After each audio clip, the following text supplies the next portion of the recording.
ഈ വാർത്ത reporter TV പുറത്തുവിട്ടതിന് ശേഷം വലിയ രീതിയിൽ സൈബർ അറ്റാക്ക് നേരിട്ട ഒരാളാണ് ഞാൻ. കാരണം എന്തോ ഭയങ്കര ഗൂഢാലോചന നടത്തി ചെയ്തു എന്നുള്ള രീതിയിൽ. അപ്പം ഞാൻ നമ്മളിപ്പോൾ ടെലികാസ്റ്റ് ചെയ്ത വീഡിയോ, ഞാൻ ആദ്യം കേൾക്കുന്ന വീഡിയോ അതാണ്. അല്ല സോറി, ഓഡിയോ അതാണ്. ആ ഓഡിയോയിലുള്ള കാര്യം കേട്ടിട്ട് ആ വാർത്ത കൊടുക്കാതിരിക്കാൻ നമ്മളെക്കൊണ്ട് കഴിയുമോ?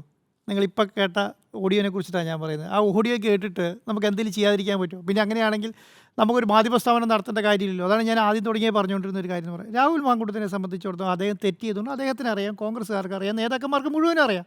ഒരാൾക്ക് പോലും അറിയാത്തില്ല. ഇദ്ദേഹത്തെ ന്യായീകരിച്ചതും ഇപ്പോഴും മുൻപുമായി ന്യായീകരിച്ച എല്ലാ നേതാക്കന്മാർക്കും എന്താണ് സംഭവിച്ചതെന്ന് അറിയാമെന്നുള്ളതാണ്. എന്നിട്ടും ഇവർക്ക് എങ്ങനെയാണ് ഇത് ന്യായീകരിക്കാൻ കഴിയുന്നതെന്നുള്ളതാണ് അതിൻ്റെ ഏറ്റവും പ്രധാനപ്പെട്ട വിഷയം. കാരണം അപ്പോൾ എന്താണ് എന്താ പ്രശ്നം എന്നറിയോ? ഇവർ പൊളിറ്റിക്സിനെ മാത്രമേ കാണുന്നുള്ളൂന്നേ, രാഷ്ട്രീയത്തെ മാത്രം കാണും. ഇപ്പോഴും പല നേതാക്കന്മാരും വന്ന് പറയുന്നിട്ടില്ലേ, സ്വർണ്ണക്കൊള്ള മറയ്ക്കാൻ വേണ്ടി. സ്വർണ്ണക്കൊള്ള ഇതും തമ്മിൽ എന്ത് ബന്ധമാണെന്നേ? ഇവരെന്താ ഉദ്ദേശിക്കുന്നത്? പരാതി കൊടുക്കേണ്ടതെന്നാണ്?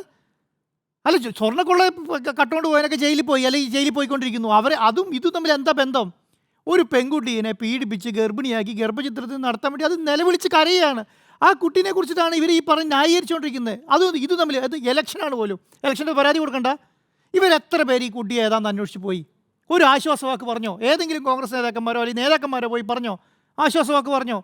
എന്താണ് എനിക്ക് സംഭവിച്ചതെന്ന് ചോദിച്ചോ? വനിതാ നേതാക്കന്മാരുണ്ടല്ലോ, ഇപ്പോൾ ഘോരം പ്രസംഗിക്കുന്ന വനിതാ നേതാക്കന്മാർ ആൾക്കാരും അല്ലാത്തവരുണ്ടല്ലോ, പോയി ചോദിച്ചോ എന്ത് സംഭവിച്ചു?